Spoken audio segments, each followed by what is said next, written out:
Pacific Northwest के चित्रमय क्षेत्र में छुट्टी एक चिंताजनक घटना से प्रभावित हो गई। आपातकालीन सेवाओं को एक चिंतित मां का फोन आया, जिसने अपनी बेटी की गुमशुदगी की सूचना दी। कानून प्रवर्तन अधिकारी तुरंत सक्रिय हो गए। उन्होंने एक विस्तृत खोज अभियान शुरू किया और आसपास के पूरे क्षेत्र को सावधानीपूर्वक छान मारा, लेकिन उनकी कोशिशें बेकार गईं। उस युवा महिला का कोई निशान नहीं मिला। जांच जारी रही, लेकिन समय जांच के खिलाफ काम कर रहा था। स्थिति निराशाजनक लग रही थी, जब तक कि एक गवाह पुलिस के पास नहीं आया। उसने बताया कि उसने गुमशुदा युवा महिला को उसके गायब होने के दिन एक अज्ञात व्यक्ति के साथ देखा था। इस बयान ने नए सवाल खड़े किए। वह आदमी कौन था और वह सिंडी एल्लिंगर को कहां ले जा सकता था? वॉशिंगटन राज्य के लेकवुड में एक छोटा सा शहर था, जिसे जंगलों और झीलों से घिरा हुआ था। उसकी अर्थव्यवस्था काफी हद तक नजदीकी मैकॉर्ड एयरफोर्स बेस पर निर्भर थी। 49,000 निवासी इसे एक शांत और आरामदायक जगह मानते थे, जहां बच्चे बेफिक्र होकर सड़कों पर खेलते थे और दोस्तों से मिलने जाते थे। ऐसा लगता था जैसे सभी एक दूसरे का ख्याल रखते हों। लेकिन 1996 में शहर को कुछ घटनाओं का सामना करना पड़ा, जिसने राष्ट्रीय मीडिया का ध्यान भी आकर्षित किया। शहर की फिजा बदल गई और निवासी अधिक सतर्क हो गए। 4 जुलाई को रोंडा फ्रांसेस्की का परिवार स्वतंत्रता दिवस समारोह की तैयारी कर रहा था। उनके पास एक नियम था। जब अंधेरा हो जाता था और खिड़कियों में रोशनी जलने लगती थी, तो बच्चे तुरंत घर लौट आते थे। उस रात छोटी बेटियां एशली और ब्रिटनी लौट आईं, लेकिन सबसे बड़ी सिंडी नहीं आई। सिंडी अपनी दोस्त के घर खेलने गई थी, जो सड़क के दूसरी तरफ रहता था। जब रोंडा अपनी बेटी को लेने गई तो उसने पाया कि पड़ोसियों के घर में कोई नहीं था। बाद में पता चला कि उसकी दोस्त का परिवार शहर छोड़ चुका था। रोंडा चिंतित होने लगी, क्योंकि वह समझ नहीं पा रही थी कि क्या हो रहा है। जब पुलिस पहुंची तो एक अधिकारी ने अनुमान लगाया कि सिंडी शायद खुद ही चली गई होगी। रोंडा ने इस थ्योरी को सख्ती से खारिज किया और अपनी बेटी को आज्ञाकारी, शांत और जिम्मेदार बताया। उसने बताया कि सिंडी हमेशा समय पर घर आती थी या फोन करती थी। हालांकि पूरी रात चली खोज के बावजूद सिंडी नहीं मिली। इस घटना ने न केवल परिवार को बल्कि पूरे लेकवुड शहर को झकझोर कर रख दिया। अगली सुबह पियर्स काउंटी के अन्वेषक रिक एडम्सन और टेरेसा बर्ग ने खोज में हिस्सा लिया। उन्हें पता था कि समय उनके खिलाफ काम कर रहा है। सिंडी की मां ने अपनी बेटी के कपड़ों का वर्णन किया। एक गहरे नीले रंग की ड्रेस, जिसमें फूलों का पैटर्न और सफेद बॉर्डर थी। सिंथिया फेर्डा ने खोज के कामों का समन्वय किया और आवश्यक संसाधन मुहैया कराए। खोज का क्षेत्र विस्तृत था। निजी संपत्तियां, बहुपरिवार के घर, औद्योगिक वस्त्र और पुराने फार्म हाउस। पुलिसकर्मी और स्वयंसेवक नदियों, घने जंगलों, भूमिगत नालियों, कचरे के डिब्बों और छोड़े गए वाहनों की तलाशी ले रहे थे। टेरेसा बर्ग ने सिंडी की मां से व्यक्तिगत रूप से बात करने का फैसला किया। वह रोंडा की शांति से हैरान थी। आमतौर पर माता पिता ऐसी स्थितियों में बहुत चिंतित होते हैं। रोंडा ने बताया कि वह सिंडी के पिता से अलग हो चुकी थी, जो नेवादा में प्रतिबंधित पदार्थों के कब्जे के लिए सजा काट रहा था। बातचीत के दौरान रोंडा अजीब बर्ताव कर रही थी। वह कमरों में घूमती रही और धूल पोंछती रही, लेकिन उसे ठीक से याद नहीं आ रहा था कि उसने आखिरी बार अपनी बेटी को कब देखा था। इससे टेरेसा को संदेह हुआ और उसने रोंडा को लाई डिटेक्टर टेस्ट कराने का सुझाव दिया। टेस्ट के परिणाम अस्पष्ट थे। जब रोंडा से पूछा गया कि क्या वह अपनी बेटी के गायब होने से चिंतित है, तो पॉलीग्राफ ने नकारात्मक उत्तर दिखाया। ऐसा परिणाम झूठ, सच या अनिश्चित हो सकता था, जिससे कोई स्पष्ट निष्कर्ष नहीं निकला। जांच के दौरान रोंडा का प्रेमी डेरिक ब्लैकवेल अचानक पुलिस स्टेशन में घुस आया। वह सभी उपस्थित लोगों पर चिल्लाने लगा, जिसमें रोंडा और पुलिसकर्मी शामिल थे। अधिकारियों ने तुरंत देखा कि डेरिक प्रभाव डालने की कोशिश कर रहा था। उसने विशेष बलों के साथ परिचित होने का दावा किया, उन्हें संपर्क करने की धमकी दी और कहा कि पुलिस अक्षम है। डेरिक को अपना गुस्सा काबू करने में मुश्किल हो रही थी। उसका अशिष्ट व्यवहार और पुलिसकर्मियों को डराने की उसकी कोशिशें संदेह पैदा कर रही थीं।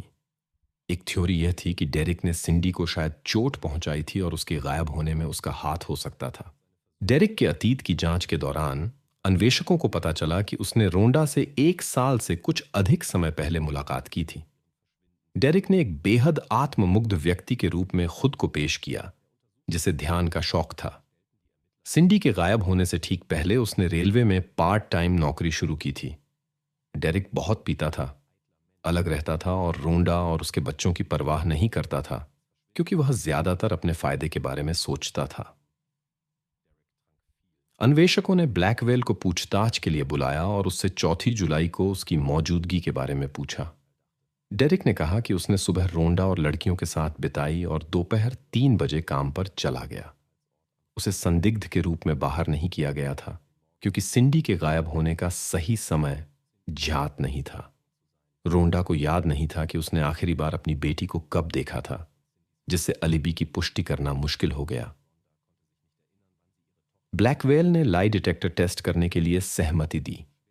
अन्वेषकों की हैरानी की बात यह थी कि उसने टेस्ट पास कर लिया। उसके स्वार्थी स्वभाव के बावजूद पुलिस को कोई ठोस आधार नहीं मिला जिस पर वह आरोप लगा सके। नए सुराग की तलाश में अन्वेषकों ने सिंडी की छोटी बहन एशली से बात करने का फैसला किया। टेरेसा बर्ग ने लड़की के साथ पड़ोस का दौरा किया। एशली ने दोस्तों के घर और उन जगहों की ओर इशारा किया जहां उसने अपनी बहन के साथ खेला था। ब्लॉक के अंत में उसने एक छोटे पेड़ों से घिरे घर की ओर इशारा किया और उसे अपने दोस्त रुस का घर बताया। टेरेसा को यह जानकर हैरानी हुई कि रुस एक वयस्क था। इस तथ्य ने अन्वेषकों को चिंतित कर दिया। उन्होंने रोंडा से इस आदमी के बारे में पूछा और पता चला कि उसका असली नाम गाय रासमुसेन था, जो एक स्थानीय संगीतकार था। रोंडा ने सिंडी के उसके साथ मेलजोल पर नाराजगी जताई थी और अपनी बेटी को उससे मिलने से मना कर दिया था। अन्वेषकों ने अनुमान लगाया कि सिंडी ने गायब होने वाले दिन अपनी मां की मनाही को नजरअंदाज किया और अपने सामाजिक स्वभाव के कारण रुस से मिलने गई होगी। जांचकर्ता के घर गए, लेकिन वे उसे नहीं मिले। उन्होंने एक महिला से बात की जो उसके घर मेहमान थी और उसने कहा कि वह को नहीं जानती और कुछ दिन पहले एक त्योहार के लिए गया था और अभी तक वापस नहीं आया है। इसके बाद कुत्तों को घर लाया गया। उम्मीद थी कि वे कोई सुराग पकड़ लेंगे, लेकिन जानवर कुछ भी ढूंढने में असफल रहे। 2 दिन बीत चुके थे, लेकिन अब भी नहीं मिली थी। पुलिस ने एक बड़ा अभियान शुरू किया। पूरे शहर में की तस्वीरें लगाई गईं और उसके बारे में जानकारी देने वाले के लिए $10,000 का इनाम घोषित किया गया। उन्हें उम्मीद थी कि इन कदमों से लोगों को एक वास्तविक व्यक्ति के रूप में देखने में मदद मिलेगी और वे कार्रवाई के लिए प्रेरित होंगे। जांचकर्ताओं को विश्वास था कि कोई उन्हें उपयोगी जानकारी देगा। समय बीतता गया, लेकिन खोज बेनतीजा रही। सभी को यह एहसास हो गया कि को खोजने की संभावना कम हो रही थी। जांचकर्ताओं को लगातार याद दिलाना पड़ रहा था कि अभी सब कुछ खोया नहीं है। उन्होंने खोज क्षेत्र को बढ़ाया, लेकिन इससे केवल निराशा हाथ लगी। घंटों की कोशिशों के बावजूद नहीं मिली। तब एक सिद्धांत उभरा कि एक अजनबी जो इलाके में अज्ञात था, इस गायब होने में शामिल हो सकता है। पूरे क्षेत्र की गहन जांच शुरू हो गई। पुलिस ने घरों और आवासीय परिसरों के निवासियों से बात की और हर दरवाजे पर दस्तक दी। उन्होंने सभी से वही सवाल पूछे। क्या पिछले सप्ताह में उनके घर कोई मेहमान आया था या क्या कोई हाल ही में अनपेक्षित रूप से रवाना हुआ था? इसके बाद जांचकर्ताओं ने डेटाबेस की जांच की और पाया कि इलाके में कुछ लोग थे जिनका आपराधिक इतिहास था। उन्होंने काफी समय लगाया, लेकिन विस्तृत सूची के हर व्यक्ति से पूछताछ की। कई ने सहयोग किया। उन्होंने अपने घरों की तलाशी की अनुमति दी, अलिबाइज पेश किए और सवालों का जवाब दिया, लेकिन संभावित संदिग्धों का पता नहीं चल सका। खोज दल ने 10 दिनों तक के आसपास के क्षेत्र की छानबीन की। इसके बाद कि आधिकारिक खोज को समाप्त कर दिया गया, लेकिन संगठित खोज के समाप्त होने के बाद भी कई निवासियों ने वुडलैंड क्षेत्र से गुजरते हुए अपनी गाड़ियां रोकीं, उतरकर चारों ओर देखा, इस उम्मीद में कि वे कुछ ऐसा पा सकते हैं जिसे वे पहले अनदेखा कर चुके थे। यह एक स्वाभाविक प्रवृत्ति थी। वे हार मानने को तैयार नहीं थे जब तक कि मिल नहीं जाती। के में गायब होने के 2 सप्ताह बाद एक ऑफ ड्यूटी पुलिस अधिकारी ने हाईवे के पास एक खेत में एक परेशान करने वाली खोज की सूचना दी। को इस खबर के साथ फोन आया जब वह घर जा रही थी। उसे महसूस हुआ कि उसकी कोशिशें सफल नहीं होंगी, वापस नहीं आएगी, लेकिन को अपनी भावनाओं को एक तरफ रखकर सबूत इकट्ठा करने पर ध्यान केंद्रित करना था। उसने गाड़ी घुमाई और वापस चली गई। खोज की जगह एक सुनसान जगह थी जहां लोग अपना कचरा फेंकते थे। पोशाक तस्वीर के विवरण से मेल खाती थी, पर शारीरिक आक्रमण और अन्य अवैध कृत्यों के संकेत दिखाई दिए। जांचकर्ताओं ने एक अंग पर 3 छोटे जलने के निशान देखे। इससे यह संकेत मिल सकता है कि संदिग्ध धूम्रपान करता है, लेकिन यह उसकी चरम क्रूरता भी दिखाता है। यह स्पष्ट था कि अपराधी केवल अपने बारे में सोच रहा था और दूसरों के प्रति कोई सहानुभूति नहीं थी। जांचकर्ता समझ गए कि वे एक बहुत ही खतरनाक व्यक्ति से निपट रहे थे जो तत्काल इच्छाओं से प्रेरित था। उन्होंने महसूस किया कि ऐसे लोग शायद ही कभी रुकते हैं और उनकी हरकतें लगातार आक्रामक होती जाती हैं। अधिकारियों को पता था कि वे एक अत्यंत खतरनाक व्यक्ति का सामना कर रहे हैं जो आगे भी अपराध कर सकता है। जांचकर्ताओं ने अपराध स्थल की गहन जांच की, लेकिन कोई महत्वपूर्ण सबूत नहीं मिला। वे यह पता नहीं लगा सके कि दुर्घटना यहीं हुई थी या को बाद में वहां लाया गया था। यह क्षेत्र खोज क्षेत्र में शामिल था जो जांचकर्ताओं को दुखी कर रहा था। हालांकि सबूत एक कालीन में लपेटे गए थे और कचरे के बीच छिपे हुए थे, जिससे उनकी खोज मुश्किल हो गई थी। यहां तक कि विशेष रूप से प्रशिक्षित कुत्ते भी मदद नहीं कर सके। 1996 में उन कुत्तों का उपयोग किया गया जो जीवित लोगों को खोजने के लिए प्रशिक्षित थे। बाद में उन कुत्तों को लाया गया जो अन्य गंधों को सूंघ सकते थे, इस उम्मीद में कि कोई सुराग मिलेगा। उनमें से एक ने कुछ महसूस किया और हाईवे की बाड़ में एक छेद की ओर इशारा किया, फिर एक टेलीफोन बूथ की ओर जो अपराध स्थल के पास एक दुकान के निकट था। यह अनुमान लगाया गया कि कोई अजनबी वहां से फोन कर सकता था, लेकिन कोई फिंगरप्रिंट नहीं मिले। जांचकर्ताओं को कि मां को खबर देनी पड़ी ने एक गहरे सदमे और अंतहीन आंसुओं की बात कही। वह समझ नहीं सकी कि ऐसा कुछ उसके शांत शहर में कैसे हो सकता है जहां पहले कभी ऐसा कुछ नहीं हुआ था। जांच से पता चला कि 4 जुलाई को गायब होने के तुरंत बाद नुकसान पहुंचा था। विशेष ट्यूकों के नाखूनों के नीचे कोई बाहरी निशान नहीं मिले जो घटना की अचानकता का संकेत देते थे। अपराधी ने उसके साथ विशेष रूप से निर्दयता से व्यवहार किया। पुलिस अधिकारी इस तरह के कृत्य के पीछे के मकसद को समझ नहीं सके। समय बीत जाने के कारण सबूतों की तलाश में कठिनाइयों के बावजूद सभी को दोषी को खोजने की आवश्यकता का एहसास था, ताकि अन्य लोगों के साथ इस त्रासदी की पुनरावृत्ति को रोका जा सके। सबूत मिलने के बाद जांचकर्ताओं को जानकारी के साथ अभिभूत कर दिया गया। लगभग 500 सुराग मिले। फोन लगातार बजते रहे, लेकिन यह स्पष्ट नहीं था कि किस दिशा को प्राथमिकता दी जाए। अंततः जांचकर्ताओं ने अपनी अंतर्दृष्टि और संदेहों पर भरोसा करने का निर्णय लिया। अचानक एक असामान्य गवाह सामने आया। 4 जुलाई को एक छोटे बच्चे ने को देखा जो अपराध स्थल के पास एक बड़े गोरे आदमी के साथ जा रही थी। आदमी को बहुत दुबला, बिखरे हुए बालों वाला, मूंछ और छोटी दाढ़ी के साथ वर्णित किया गया था। उसने टी-शर्ट और जीन्स शॉर्ट्स पहनी थी। जल्द ही एक और गवाह सामने आया, पड़ोसी अपार्टमेंट कॉम्प्लेक्स का निवासी। जब वह बालकनी पर ग्रिल कर रहा था, उसने देखा कि एक बड़ा गोरा आदमी के साथ फूलों की पोशाक में जंगल की ओर जा रहा था। हालांकि उसकी वापसी देखी नहीं गई। गवाह के अनुसार आदमी के लंबे बिखरे हुए बाल थे जो कि हेयर स्टाइल से मिलते जुलते थे। एक पड़ोसी जिसके साथ अपनी बहन के अनुसार दोस्ती करती थी, बेरोजगार था और संगीत का शौकीन था। हालांकि उसकी ड्रम बजाने की क्षमता औसत दर्जे की थी और उसकी प्रैक्टिस सुनकर उत्सुक हो गई। बच्चे अक्सर उसके घर जाते थे उसे खेलते हुए देखने के लिए। उनके लिए वह रॉक एंड रोल की दुनिया से कूल टाइप था। ने बाद में बताया कि बड़े भाई जैसा व्यवहार करता था जो रॉक बैंड में बजाता था। वह दोस्ताना था, भले ही वह बहुत कम बोलता था और उनकी रुचियों में दिलचस्पी दिखाता था। के अनुसार यह स्पष्ट था कि को अधिक ध्यान देता था और उसके साथ अधिक समय बिताने की कोशिश करता था। जांचकर्ताओं को संदेह हुआ कि शायद मैं अपने अनुपस्थित पिता का विकल्प ढूंढ रही थी। उसने एक वयस्क के साथ बंधन बना लिया था जिसने उसे ध्यान दिया। कि अतीत की जांच करने पर एक चिंताजनक तथ्य सामने आया। 7 साल पहले वह एक 10 साल की लड़की के साथ एक घटना में शामिल था जो साइकिल चला रही थी। उस समय सबूतों की कमी के कारण उसे दोषी नहीं ठहराया जा सका क्योंकि अन्य उद्देश्यों को साबित नहीं किया जा सका। सबूतों की कमी के कारण उसे विशेष सूचियों में शामिल नहीं किया गया था। इन खुलासों ने को जांचकर्ताओं की नजर में एक नए तरीके से दिखाया। उन्हें संदेह होने लगा कि वह व्यक्ति जिसे वे का दोस्त मानते थे एक खतरनाक अपराधी हो सकता है जो अनुचित इरादों से बच्चों का विश्वास जीतता है। जांचकर्ताओं को तलाशी वारंट मिला और वे संदिग्ध के घर पहुंचे। रासमुसेन घर पर था।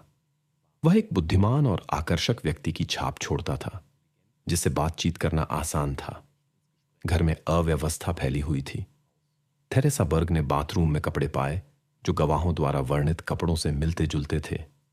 मोजों पर घास और बीज के निशान थे जो संकेत देते थे कि वह किसी खेत से गुजरा होगा।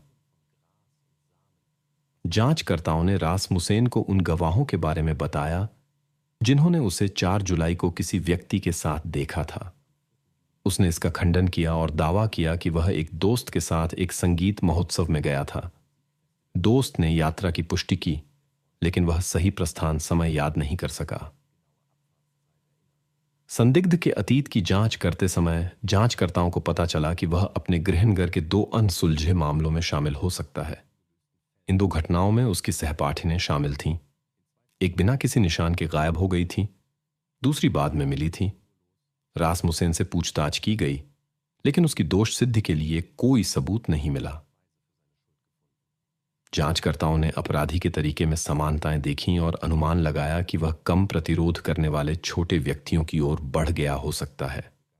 विशेष ध्यान एक पूर्व मामले के विवरण पर दिया गया जो मौजूदा जांच से मिलता जुलता प्रतीत हो रहा था। जांचकर्ताओं ने निष्कर्ष निकाला कि वे एक खतरनाक व्यक्ति से निपट रहे थे जो अपने कार्यों को दोहराने की प्रवृत्ति रखता था। उन्होंने उसकी गिरफ्तारी की महत्वपूर्णता को पहचाना ताकि भविष्य की संभावित घटनाओं को रोका जा सके। जांचकर्ताओं को उम्मीद थी कि रासमुसेन के कपड़ों पर ऐसे सबूत मिलेंगे जो उसे सिंडी के गायब होने से जोड़ सकते हैं। व्यक्ति की निगरानी की जा रही है ताकि संभावित भागने या अन्य घटनाओं को रोका जा सके। रासमुसेन को पुलिस की लगातार निगरानी से नापसंदगी हो रही थी और उसने स्थानीय रेडियो पर आने का फैसला किया। उसने दावा किया कि वह एक पुरानी गलतफहमी के कारण एक साइकिल चालक के साथ परेशान हो रहा है। जांचकर्ताओं जिन्होंने यह प्रसारण सुना ने रासमुसेन पर विश्वास नहीं किया। हालांकि अब उनके पास उसके बयानों की जांच करने का मौका था। चूंकि वे जानते थे कि सीधे दबाव डालने से कोई परिणाम नहीं मिलेगा, उन्होंने नरमी से काम करने का फैसला किया। उन्होंने रासमुसेन से पूछा कि वह सिंडी के गायब होने के दिन की अपनी गतिविधियों का विवरण दे। व्यक्ति ने सहमति दी। उसने बताया कि वह लेकवुड से पैदल राजमार्ग के साथ चल रहा था। एक दुकान तक पहुंचा, एक फोन बूथ से एक दोस्त को फोन किया और उसे एक लिफ्ट के लिए कहा। इस जानकारी ने जांचकर्ताओं को चौंका दिया क्योंकि खोजी कुत्ते द्वारा मिली गंध की निशानी ठीक उसी फोन बूथ तक जाती थी। जांचकर्ताओं ने रासमुसेन की पूरी यात्रा का पुनर्निर्माण किया और पूछा कि क्या उसने उस डंपिंग ग्राउंड पर प्रवेश किया था जहां सिंडी मिली थी। उसने इससे इनकार किया। तभी जांचकर्ता बर्ग को यह एहसास हुआ कि समाधान का सूत्र वातावरण के विवरण में हो सकता है। सिंडी का खोज स्थान एक खेत के बीच में था। अगर कोई उस पर चलता है तो अनिवार्य रूप से बीज और पौधों के अंश कपड़ों पर चिपक जाते हैं। विशेषज्ञों ने खेत से पौधों के नमूने एकत्र किए और उनकी तुलना संदिग्ध के मोजों पर पाए गए नमूनों से की। रासमुसेन के मोजों पर क्राइम टेक्नीशियन को 12 से अधिक पौधों की प्रजातियों के निशान मिले। इनमें से कोई भी वहां नहीं उगता जहां वह व्यक्ति कथित तौर पर चला गया था, लेकिन वे सभी उस खेत के लिए सामान्य हैं जहां सिंडी मिली थी। इस प्रकार जांचकर्ता यह साबित कर सके कि रासमुसेन उस स्थान पर था, भले ही उसने इससे इनकार किया हो। राज्य के फॉरेंसिक लैब ने खेत में मिले सबूतों के विश्लेषण के नतीजे दिए। विशेषज्ञों ने जैविक निशान पाए जो सिंडी एलिंगर और रासमुसेन से संबंधित थे। ये डेटा जांच के लिए प्रमुख सबूत बने। गाय रासमुसेन को एक संगीत कार्यक्रम के दौरान गिरफ्तार किया गया। जब उसे पुलिस वाहन में बैठाया गया और हथकड़ी लगाई गई तो उसने एक अजीब आवाज निकाली जो जानवर की गुर्राहट के समान थी। जांचकर्ताओं ने 4 महीनों तक साक्ष्यों को सावधानीपूर्वक एकत्रित और विश्लेषण किया। उन्होंने निष्कर्ष निकाला कि घटना पूर्व नियोजित नहीं थी और 4 जुलाई 1996 को लेकवुड, वॉशिंगटन में हुई घटनाओं की समय रेखा को पुनर्स्थापित किया। जांचकर्ताओं के अनुसार सिंडी रासमुसेन से सड़क पर मिली। संभवतः उसने उसे जंगल में टहलने का सुझाव दिया। निस्संदेह सिंडी ने सहमति दी। बाद में वे एक खेत में थे जहां अपराध हुआ। रोंडा, सिंडी की मां, इस घटना के बाद अक्सर सोचती थी कि अपराधी ने उसकी बेटी के बजाय उसे क्यों नहीं चुना। उसने कहा कि वह खुद उस खेत में होना पसंद करती अगर उसकी बेटी उस दिन घर पर ही रहती। मार्च 1999 में अदालत ने गाय रासमुसेन को सिंडी एलिंगर के खिलाफ अपराध का दोषी ठहराया। उसे बिना पैरोल की संभावना के आजीवन कारावास की सजा सुनाई गई। रासमुसेन भी 2 अनसुलझे मामलों से जुड़े होने के संदेह में है।